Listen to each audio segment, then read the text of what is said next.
be on it for. So DC circuit analysis, end of chapter 4 and beginning of chapter 5. We're going to go over homework problems 4.59 and 4.61. Oh, correction. 4.58, 4.59. Okay.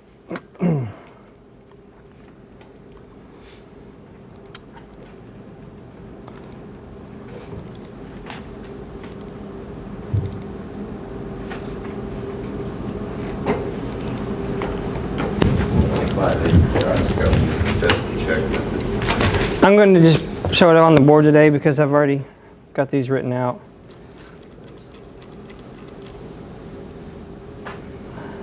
Okay.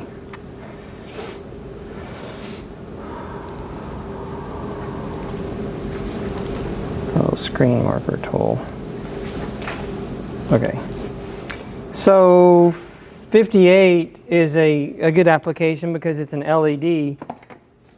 We talked a little bit about LEDs before. LEDs, we talked about having, it's a diode, so it's unidirectional, it's a one-way valve. But when you put the voltage across it in the right direction, that is the plus on the anode, then you always have to have a current limiting resistor, because if you don't, you're going to have too much current flowing through the device. The interesting thing about diodes is the voltage drop, the forward voltage drop across them are fairly constant. Like it may go from one, regardless of the current. And of course, if you put too much current through it, it'll blow up and melt. So about 1 milliamp to 10, 20 milliamps, something like that. You have to make sure that you have that amount of current, from 1 to 20 milliamps. Maybe 0.5. But if you go too low with current, you're not going to be able to see the LED. And if you have too much current, you're just going to be wasting current. You're going to be wasting your battery. You want to be able to see the LED, and so there's this sweet spot typically on how much current you should put in it. Because as you're using a battery, the battery has amp hour rating, so amp hour rating means that it can supply so many amps for an hour. So if it's a 200 milliamp hour, it means it can supply 200 milliamps in 1 hour. But obviously, if you're not using 200 milliamps, if you only use 100 milliamps, and you have a 200 milliamp hour battery, how many hours can you get out of it? 2. So what that means is that the least amount of current you draw from the battery, the longer the application or the device is going to last. For example, this radio transmitter. You want it to draw the least amount of current that it can, because you don't want to have to replace the battery all the time. So that's what the current limiting resistor is for, is it limits the current. And we can use, what the question says is find R such that the LED has 2 milliamps flowing through it. So 2 milliamps was their design target. They've determined already that 2 milliamps has a pretty bright LED. It's not too bright, it's not too dim, so that's a pretty good target that they're going for. So now that they've determined that 2 milliamps is good, and it may even be something that's on the spec data sheet as a recommended, but I typically will customize it. But in this case, it says find the value of R. We can use Kirchoff's voltage law. We know this is 9 volts. We know that this is a resistor. We know I is going to be 2 milliamps. So we really only have one unknown. That's R. Okay? We have one unknown. We know what the voltage across this is because it's given. So we can use KVL, start here, minus 9 plus the voltage across the resistor is going to be I times R, that's Ohm's law, plus 1.6 equals 0. You can rearrange this equation, move the 9 on this side, move the 1.6 on this side. That gives you IR equals 9 minus 1.6. Now, we know what I is, so we can take I and put it on the other side of the equation on the bottom and fill in the actual values, 2 milliamps. That gives us R is going to be equal to 7.4 volts over 2 milliamps. That means if we put a 3.7K resistor in this circuit, then this LED will be glowing at a nice brightness with 2 milliamps flowing through the LED. So it's a very nice, simple application for KVL. So if you're going to put a 3.6K resistor in there, you get a brighter LED? Mm-hmm. Yep. And if you're concerned with your battery and you want to extend your battery life, you could double the resistor. You would extend your battery life by factor 2 for that one device. But you still get the same amperage? It would be dimmer. Half the amperage. Yeah. So there's a trade-off. Usually in engineering, there's always trade-offs. If you do something, if you extend your battery life by 2, the trade-off is the dimmer LED. At the expense of the brightness. Yeah. Yeah. So I need to take my phone apart and change the resistor. It'll be bright. Well, you know, that's why the phones, it's so annoying. You know, the phones always have this automatic dimmer because on the Android phones you can see what's consuming your power, and if you got your display up really bright, you know, there's an app to show you where all your power is going. A lot of it goes into your display. Right. Yeah. I'm going to bring in an old cell phone so we can carry it apart. Yeah, I think I've got one back there actually, but A smart one. yeah, those would be cool. Bring back an old cell phone and put it under that scope over there. You can see all the little tiny traces and everything. The next one that I thought would be good to go over, and I think this is going to be all of them because we went over the rest of them. This one is good because it has a switch in it. It has a 3-position switch, and I thought it'd be good to go over this one. So in this one it said find I for each setting. Now in the A position, there's 3 different positions. This is one position. The dotted line here represents another position B, and then a position C.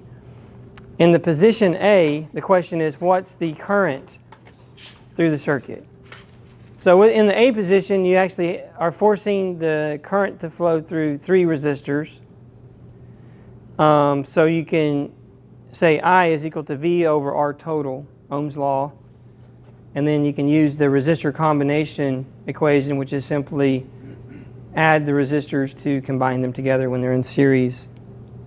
Those 2 equations here, Ohm's law combined with the resistor combination rule. That gives you 3 milliamps. No, it doesn't. This is the one I was telling you about. If you actually do the equation, it's 2.5 milliamps, but the back of the book says 3. I believe I did this one, but I'll do it again.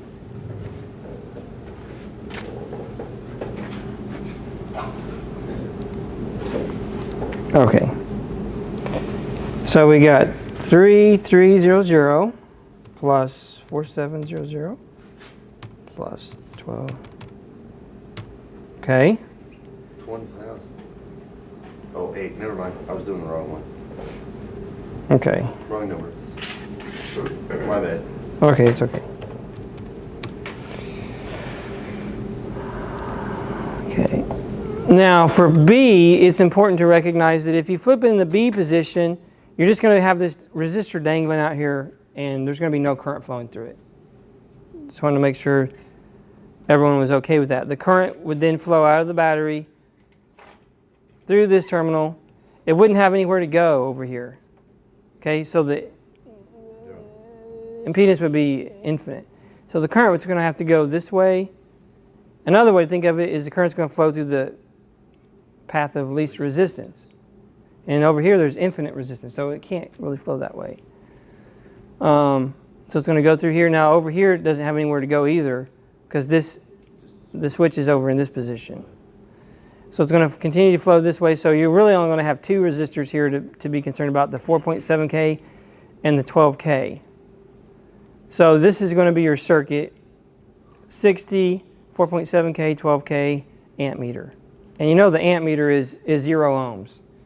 and we've talked about that. When you put the fluke meters in ammeter mode, it's 0 ohms. It's like a short. That's why you're going to blow out the fuse if you put it across a voltage supply. And that's why we have like 2 or 3 of them back there with blown fuses. And I have no idea where to purchase the fuses from. So we looked in a big book that I have, and they don't even have the fuses. So probably you're going to have to buy it directly from Fluke, which is going to be a problem because Fluke is probably not an approved vendor with Mitchell Community College. You tried ABC, did you? I haven't. I have to pick approved vendors like Allied, Mauser, DigiKey. I mean, I can add people to the approved vendor list, but there's a process involved with it. And it takes about a year. Yeah, a month. Everything takes a month around here or 2. So it's going to be 60 over 4.7K plus 12K. That gives you 3.59. So you can see that the current is starting to go up because we just eliminated one of the resistors out of the chain. So we've had an increase of 0.59 milliamps. And in the third final position C, you're only going to have one resistor.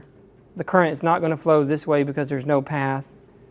And so what you wind up with is for C is you have this circuit, the 60 volts, and you have the 12K with the amp meter.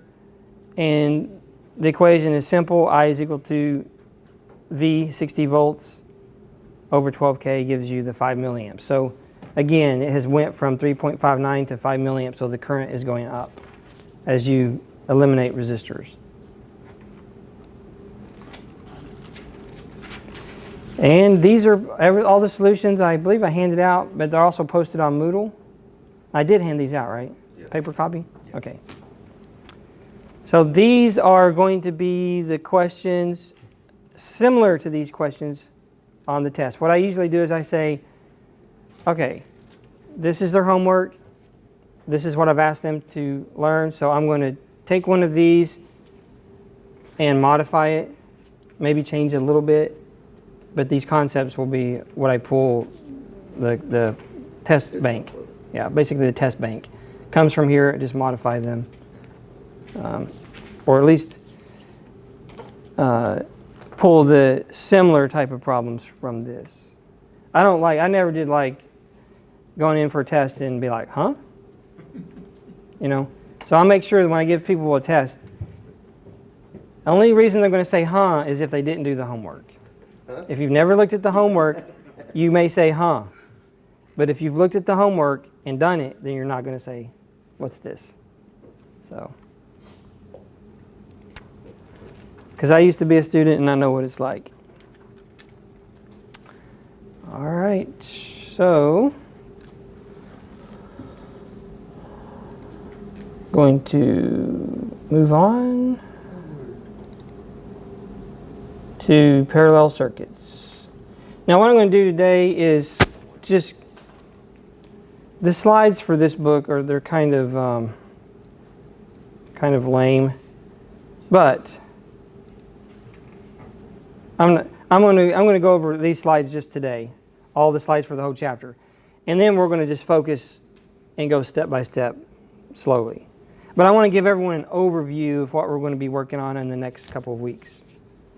And that's why I want to just go over all the slides and get it taken care of. So, in this chapter, we're going to cover, of course, parallel circuits. We just went through series circuits. And the series circuits, we use KVL, Kirchoff's voltage law. With parallel circuits, we're going to use something called Kirchoff's current law. And that'll be the basis of almost everything we do in the class, will be that law.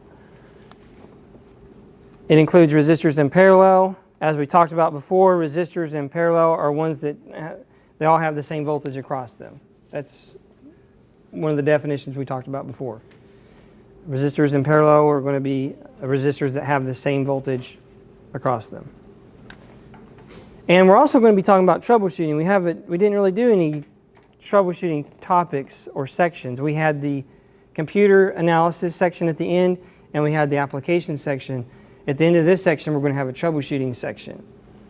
And with our advisory committee that comes in ASMO, General Microcircuits, Doosan, those guys, along with the soft skills like having good personalities, being on time, knowing how to, use a computer, communicate well.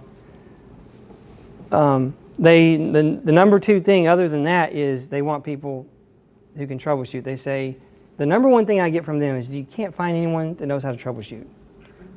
We have one person, Doosan, GMI, ASMO, so we have typically in a team of maintenance guys, we have one guy who's good at troubleshooting, and the rest are just like followers. They have to call him every time there's anything more than just swapping things out. And I tell them, troubleshooting is one of the hardest skills to teach. It's one of the highest levels of learning that you can achieve, because not only do you have to know all the basic fundamental theory and know how to analyze something. In order to troubleshoot something, you have to know what it should be. Like if I give you a circuit back there and say, is this circuit working? How are you going to know if it's working if you don't know what it's supposed to be doing, right? So you have to be able to analyze the circuit before you can determine what is it. Because you can measure a voltage and say, oh, it's 5 volts. Well, what was it supposed to be? I don't know. See, so that's the analysis part. You have to be able to analyze the problem to see, or look at a schematic that tells you.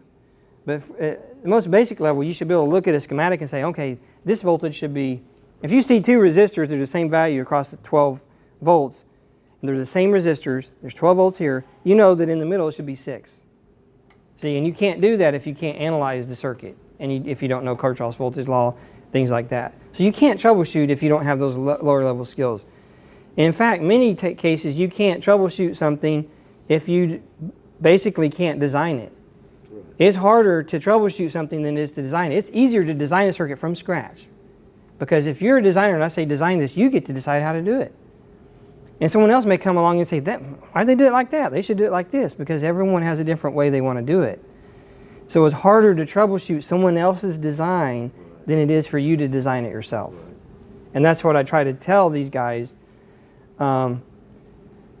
So we're going to try to get to the level to where we can analyze something, we can design something, and then the highest level is, okay, now you guys can troubleshoot. So we're going to have a section in the back of the book, and I believe in the lab manuals on troubleshooting. That is, replace this resistor with a short.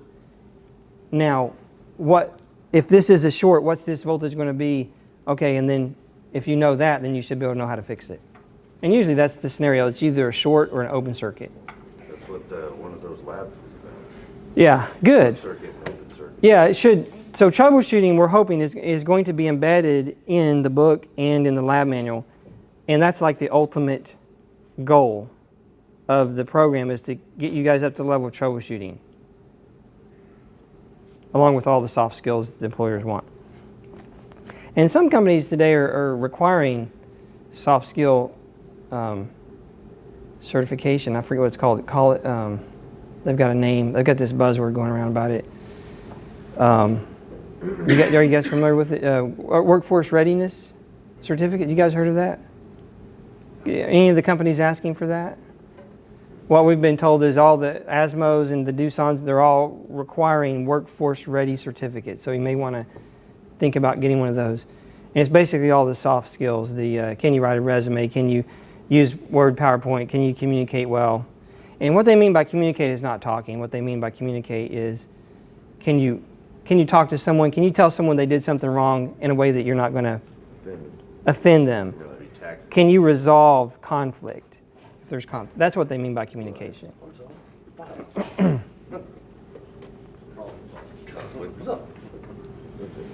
So parallel circuits. All these resistors are in parallel, even though they look different. They're the different amount of elements as well. These two are in parallel, but they look different. These are in parallel. The voltages across them in each scenario are the same. You got one battery with the terminal A and B, and the voltage AB is across each one of the terminals, each one of the resistors. So those are considered to be in parallel because of that, when they are connected to the same two terminals or nodes. It's all about finding current. B is a short circuit. We've got a problem with B, it's shorted. So from the example circuits, you can see that every element's connected to 2 nodes. There are 2 or more paths for current to flow, and the voltage across each parallel element is the same. One advantage, it says, of the parallel circuit becomes obvious if you have a light, Christmas tree light, and you have one light that goes out, right? If they're in series, it's like, where's that one light? And with the new Christmas lights, you know, they're in parallel, so if one goes out, then the whole string doesn't go out. Disadvantage of that is, well, now all those lights are going to have to be rated for 120 volts. Whereas you do series, you can have the ratings lower.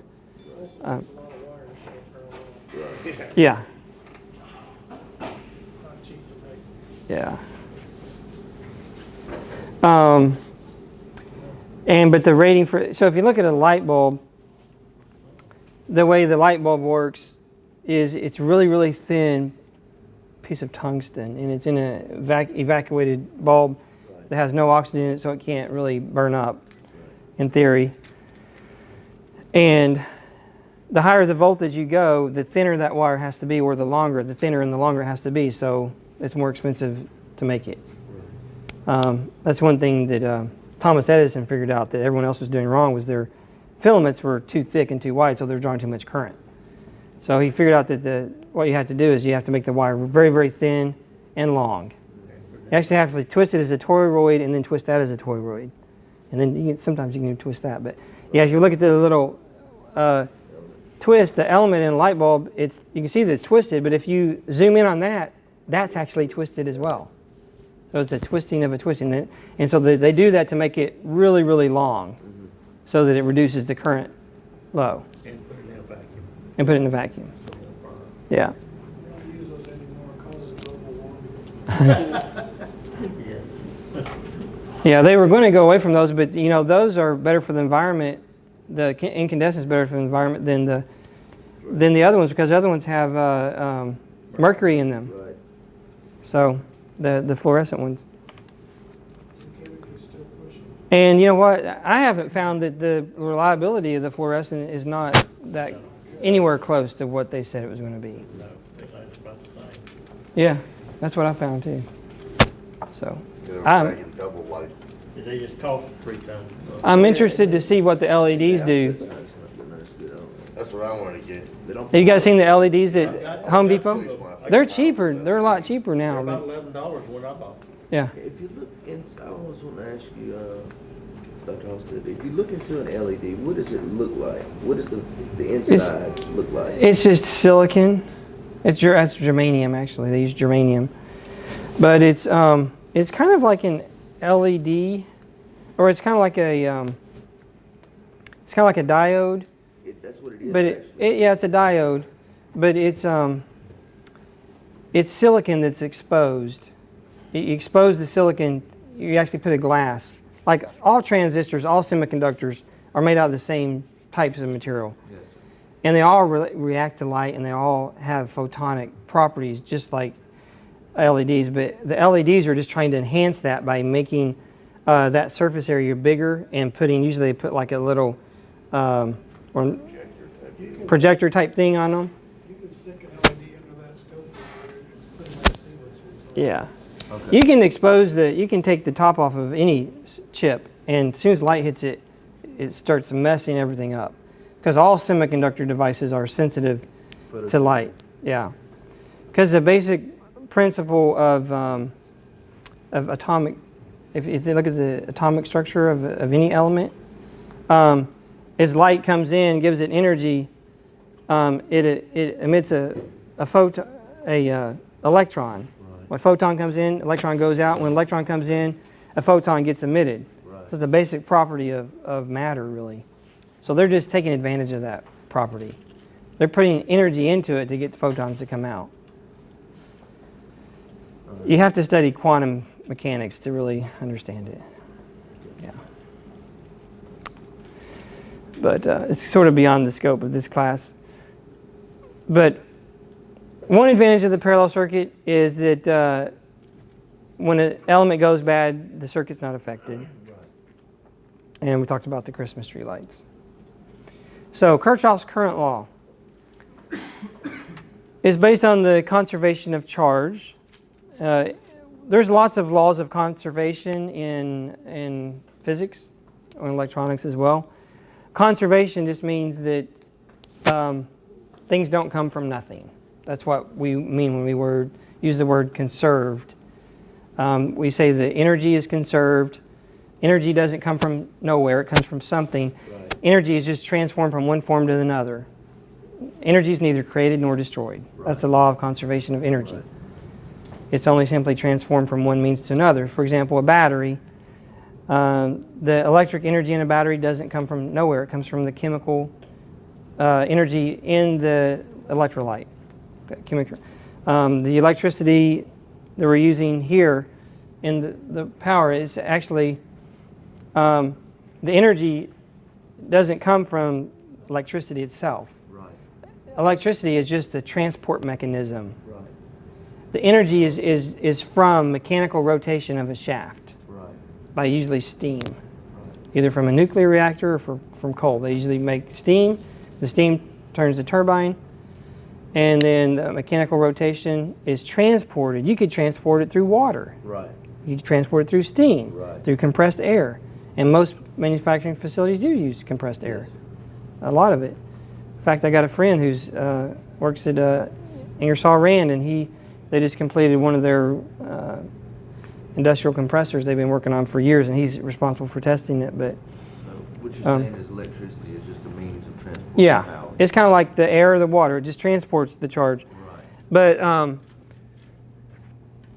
so Kirchhoff's current law says that current is conserved, or charge is conserved. That means that what comes into this node must go out. Right. And there's lots of those laws throughout physics and electricity and mechanical engineering. What you can see here is one way to think about conservation is you can say the sum of all the currents entering that node are equal to 0. Or you could say the sum of all the currents exiting this node are equal to 0. Or you can say the currents entering this node are equal to the currents exiting that node. Right. All three things are the same thing. Right. It depends on if you're a glass half full, glass half empty type person, and how you want to think about it. What was the third choice? Huh? Oh, he already Yeah, did. glass Yeah, half that is full, half third. glass half empty, what was the third? Yeah, I don't know. Glass of water in it. Because that's me, I don't know what the third choice was. But the way I was taught to do it, and the way that I'm going to use probably mostly myself personally, is I'm going to say I like to have equals 0 on the end, just like KVL equals 0. So what I'm going to do is say that the currents entering this node are equal to 0. And the reason I say that is because almost all circuit simulators measure current based on the reference direction is always the current entering into the node. For example, if you have a resistor here in PSpice and you plot the current on that node, if you click current and then hit the node, it's going to give you a current.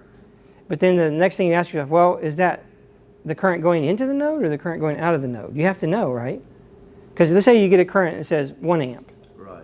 You plot, you take your cursor, you have a resistor, and you say plot that current.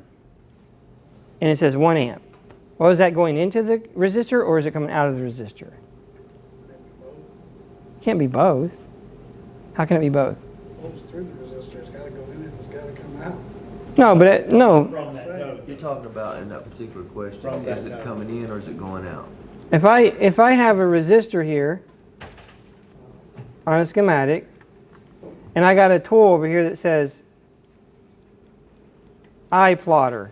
I click that little button, and I say, in order to use that, you have to click a node. And when you click the node, it's going to plot a current. It says 1 amp. I clicked this node right there. So what does that 1 amp tell you? Does that tell you that the current is going this way, or the current's going this way? It's not telling you. You just gotta know that's something you gotta know. You have to know what it's telling you. So the default reference for most simulators, almost all of them that I know of, is it's the current going into the pin. For example, if I plot this, I could get 1 amp or I could get minus 1 amp. Let's say that we know that there's 1 amp going through the resistor, but we just don't know what direction. The tool can either give you 1 amp or minus 1 amp. You have to know what 1 amp means, and you have to know what minus 1 amp means. So if I click this node and I got 1 amp, it means that the current is flowing this direction through the resistor. If I click this node and it gives me minus 1 amp, it means the current is flowing this direction out of the resistor. So for simulator programs, this is minus, this is plus. Into the terminal that you've plotted is plus. Just to let you know. In reference to the element. In reference to the element that you clicked. There's 2 nodes. You have the option of clicking either this node or that node. Regardless of which one you pick, it's always going to be, the reference is going to be into the node, is going to be positive. It doesn't matter if that resistor has been flipped or rotated or whatever. The simulator doesn't care about rotation or flipping. Okay? All it knows is that you click the node and it's going to tell you the current entering into that node. What if there's another resistor series with it? Well, if there's another resistors in series, you're still going to have a net, and then you're going to have another resistor. But this is going to be the pin. See, this is the pin. So if you click this node, same thing applies. It's the current flowing into that node, that pin.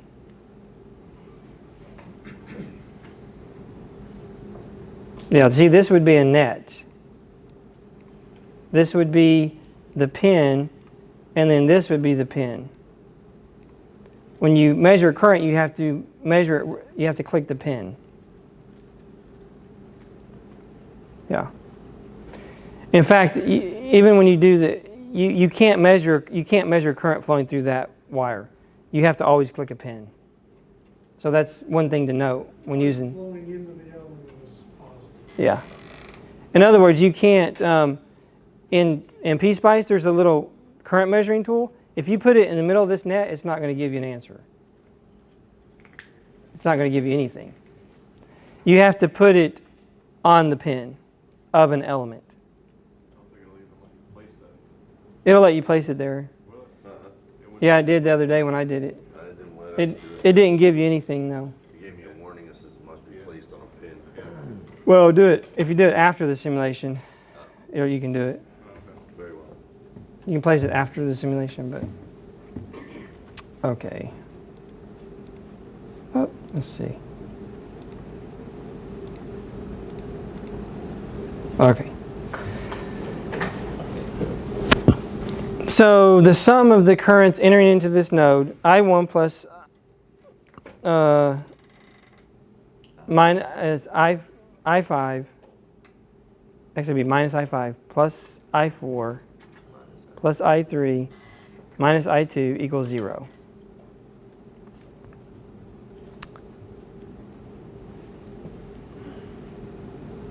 But there's 1, 2, 3 coming in and 2 going out.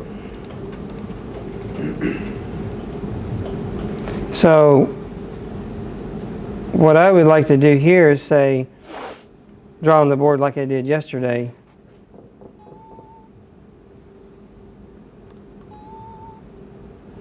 If I have, let's say I have this scenario. I have 1 amp there. I have 2 amps here. What's the current flowing through this, and what's the direction of it? 3 amperes down. 3 amps down. So that's Kirchhoff's current law. If I have 2 amps flowing this direction and 1 amp flowing this direction, how much current do I have here, and what's the direction? 1 amp, 1 amp. Down. Yeah. So that's basically what it says.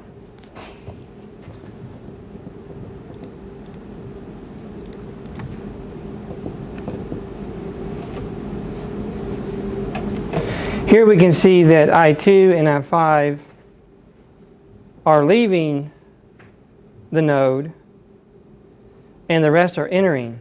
We can express KCL as 1 plus 3 plus 4 equals I2 plus I5. Right. Or, in other words, the way I would write this would be, if you move the I2 to the other side, you get I1. Now, if I move the I2 to this side, you get minus Right. I2, right? Plus 3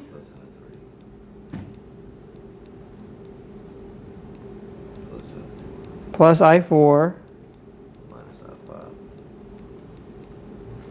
minus I5 equals 0. So now it looks a whole lot more like KVL. So you take I is entering the node, so it's a plus. 2 is exiting, so it's a minus. 3 is entering, so it's a plus. 4 is entering, it's a plus. 5 is exiting, it's a minus.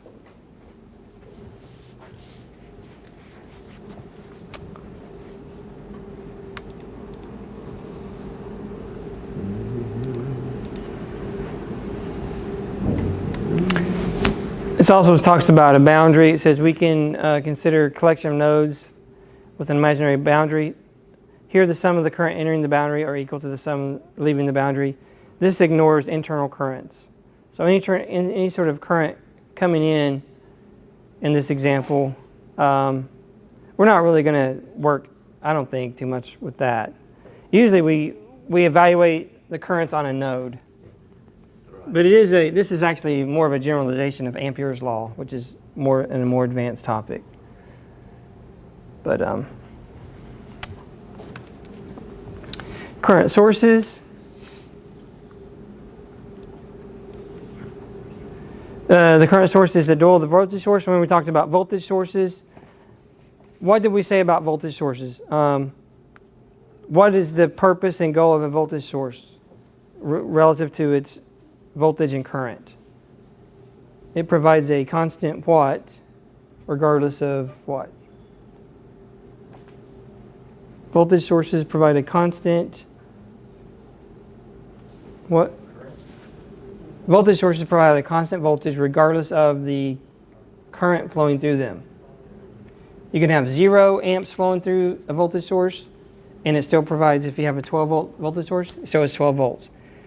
If there's a million amps flowing through it, if it's an ideal voltage source, then it still has 12 volts. Now, practical voltage sources we know have series resistance, and so that's going to throw everything off. But we're talking about ideal, basic ideal elements. And the way we model a practical voltage source and current source is we use ideal elements, and then we lump those together. But the ideal current source provides a constant current to any load. That means regardless of the resistor or the voltage across this current source, I could put 1 millivolt across this, or I could put 1,000,000 volts across it, or I can put 20 volts, and it's still going to deliver the same current. That means the current sources don't care what the voltage is across them. Really is irrelevant, doesn't matter. Don't calculate it, don't waste your time. Don't think about it, doesn't matter. Why did you say it? Because people, I tell you, I teach this class all the time, right? I deal with this every semester, and people just don't understand it. It doesn't matter. Don't worry about it. Don't think about it. If this says 1 amp, don't be trying to calculate what the voltage is on the node. If I'm asking you what the current is flowing through here, it doesn't matter. Okay? They provide a constant current regardless of the voltage across them. If I say that this is 1 amp and I say this is 1K, what is the current flowing through the resistor? 1 amp. What if I make it a mega ohm? What's the current flowing through the resistor? 1 amp. 1 amp. Only thing that changes in that case is what? Voltage. The voltage.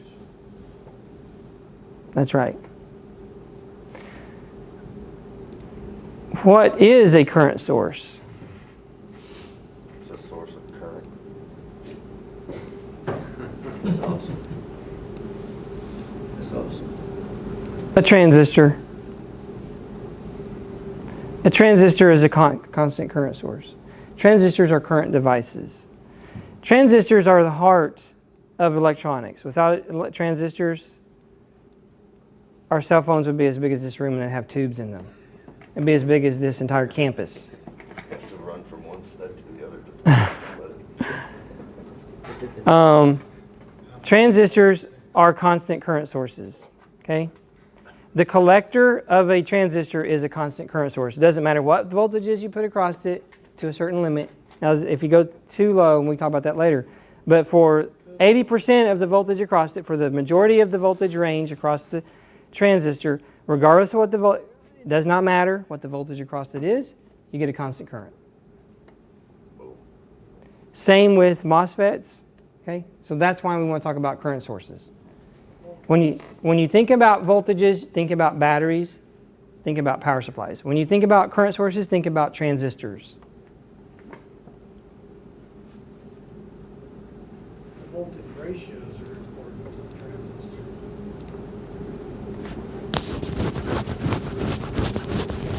Voltage ratio. You have the bias and probably Yeah, you have to have it biased. It has to be biased.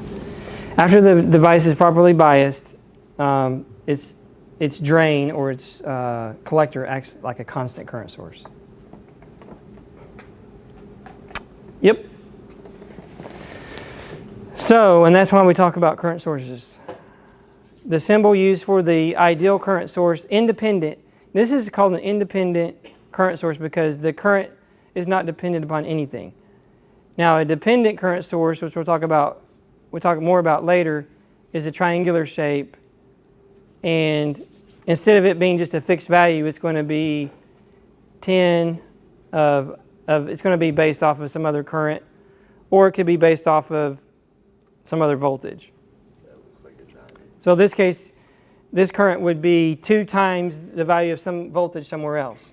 So if you had volts of 1 volt, you would say 1 volt times 2 gives you 2 amps. If you had 1 amp here somewhere else, if this is a dependent current source, you'd say this 1 amp over here gets multiplied times 10, this becomes 10 amps. So that's a dependent current source. This is independent. Regardless of whether it's dependent or independent, it's still the same. The voltage across the current source does not determine the current through it. In this case, some other circuit somewhere else over here determines the current through it. But the voltage across the terminals is not a factor at all.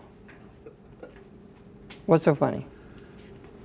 I was just looking ahead to see if I could find any of the triangular ones in the chapter, and I found something on page 92 that I don't even want to try to attempt to comprehend it. We'll get there.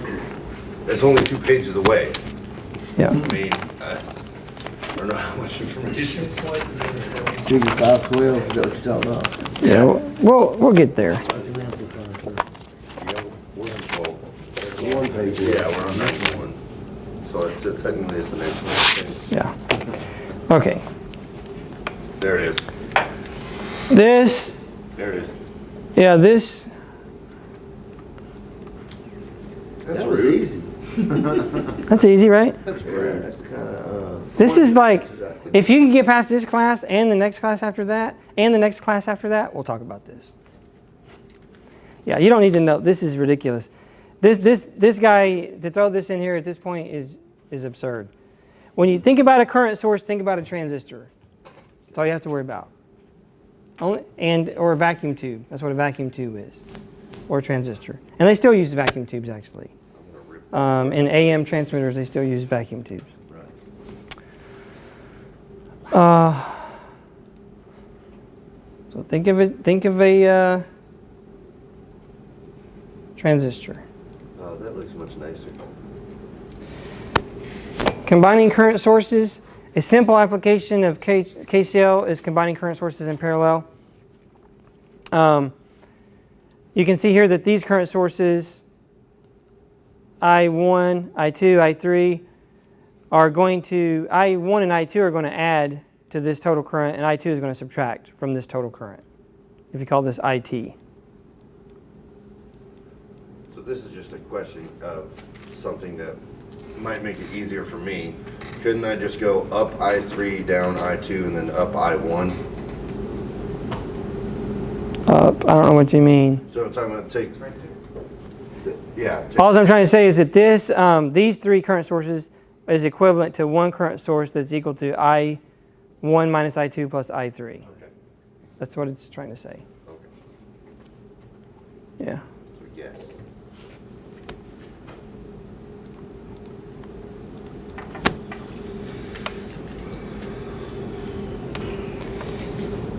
Let's see where we're at. Let's actually look at some examples. I think we went over enough today.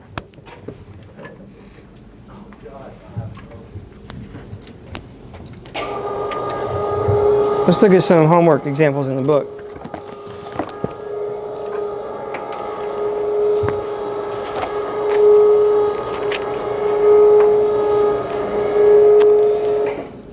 Three, 5.3. Okay, let's look at example 5.2. Is that a problem in that? Is that what you're going off the questions What's that? in the back of the chapter? No, example 5.2 on page 90. Oh, back. There's back. Oh, they were correct. Yeah. So we'll look at example 5.2, page 90.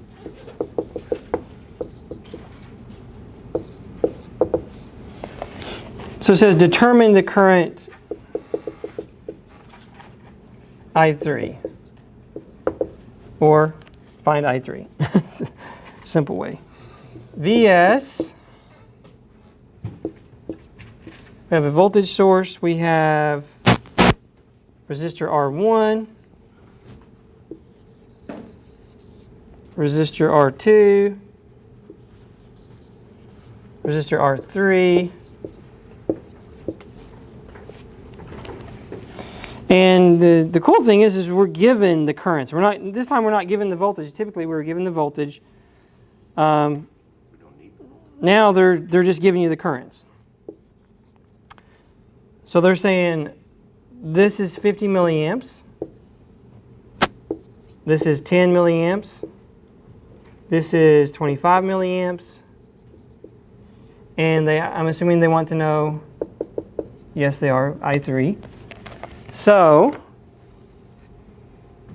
in this case, what we would do is say, think about it like this. It's kind of hard to see this, but you can see that I3 and the 25 milliamps are going to both have to flow through this node, right?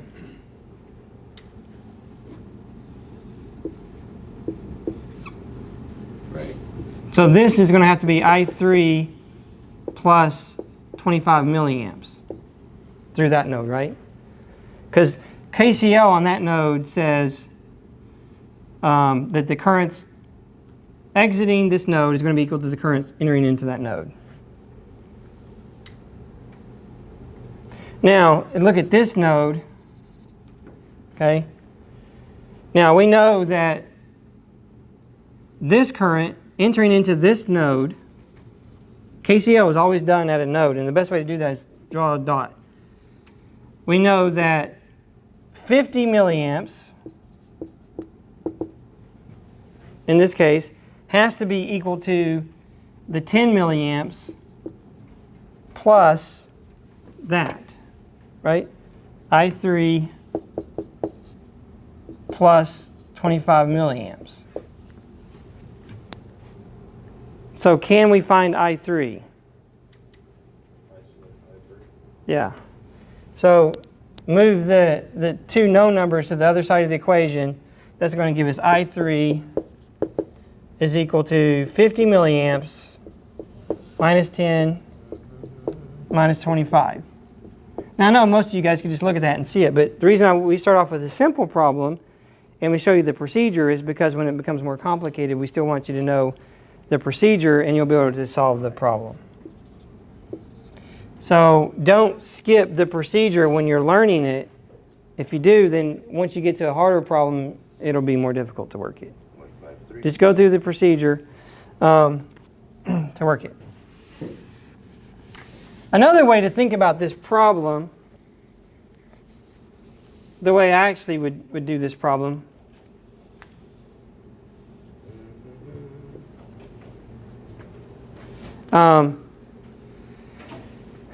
is I would kind of think of it like, in my head, I think of it like this. These are all the same node, right? So really what I do in my head, without really even thinking about it, is I would take this and put it over here. See, then the problem becomes a little bit easier. Now you can see that, How does that become easier? well, because now everything is going through the same node. You only have one node. Okay, I see what you're saying. You really only had one node before, Right. but it looked like you had two nodes. Now you can say, there's different ways to do it, but what I would say typically is I do KCL, all right, up here. You have to come up with a procedure, because if you don't, you make a lot of mistakes. Yes, sir. My procedure I use, I put the rule that I'm going to use. I say the sum of the currents entering this node equals 0. Okay, this is 50 milliamps. That's entering, so that's plus.